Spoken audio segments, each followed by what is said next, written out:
Hey everybody, I am really hoping that you got excited about Nidavellir from my previous video. It's a really cool, easy, choice-driven card collection game.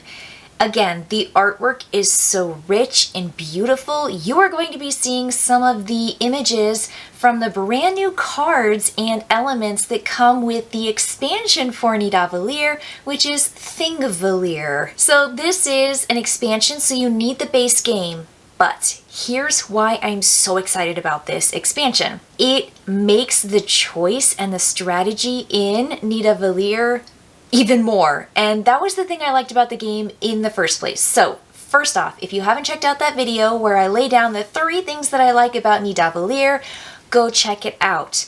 The quick version, I like the choice, I like the multiple paths to victory, and I love the artwork. So go check it out first so that you know what I'm talking about here in this video. What I'll be doing is just telling you about the expansion and what it offers and how it gives you, as a player, that much more choice.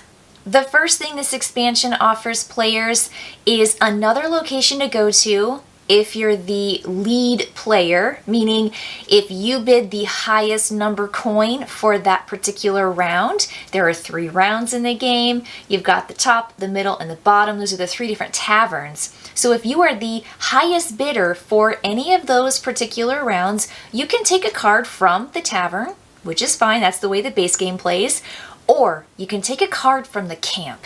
This is the new location. Now, these locations offer players a choice of 5 cards, and there's a collection of artifacts and mercenaries. These cards are so cool. Now, you're gonna have to do some reading to figure out what they do and how you can apply them to your particular player area, and it adds a little bit more complexity, so be prepared.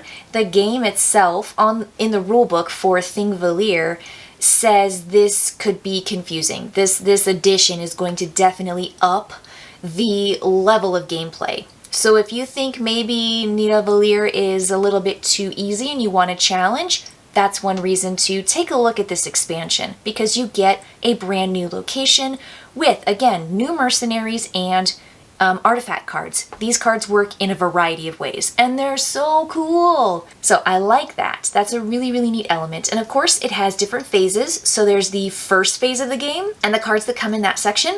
And then when you start the second phase of the game, you actually incorporate different cards and new artifacts and different mercenaries. So it is just the neatest addition to the game. So now, not only do you have choice of which of the cards available based on how many players are in the game do I want from this particular tavern, now you have to think, well, if I'm the first player to go, do I want one of those cards or do I want one of these other cards that come from the camp expansion area? The other thing you get in this expansion is just a bunch more heroes. Now these are all the neutral gray backed heroes, which means that they function in a wholly unique and individual way. So again, as with the mercenaries and the artifacts, make sure that you take a look at the explanation in the rules and the glossary to read up on exactly how these heroes work and what their special ability is. Because again, I can't tell you how neat, how exciting, how unique these heroes are. And again, just adds more choice. So when you have 1 rank of each of the 5 dwarves, now you get to select from, obviously, the previous heroes in the base game, but now you have even more heroes to perhaps invest in and take advantage of. So the heroes that get added to this through the expansion, really solid, very cool. Looking forward to incorporating it into my base game of Nidavellir.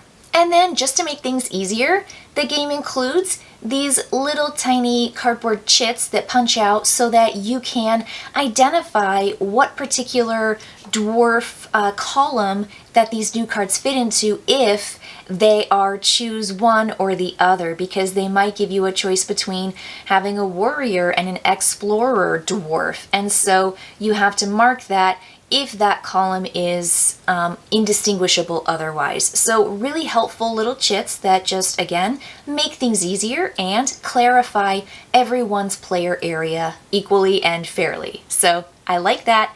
And of course they give you some new scoring sheets that include everything, and of course, I mean, that scoring sheet is like super thick, so you are playing kind of endless games of this and you kind of want to. So again, the thing that I really like about this expansion is it offers more choice, and I just get more of this wonderful dwarf world, and I get to see all the great artwork. All around, I think this is a great expansion to the base game that gives people more complexity and more choice, and again, way more ways to get to that victory finish line. Thanks for tuning in to this brief explanation of what comes in the Nidavellir expansion box, Thingvellir. And I hope you can get your hands on it and the base game sometime soon, because they are really fun, clever card set collection games that I think you'll really enjoy. I'll see you next time.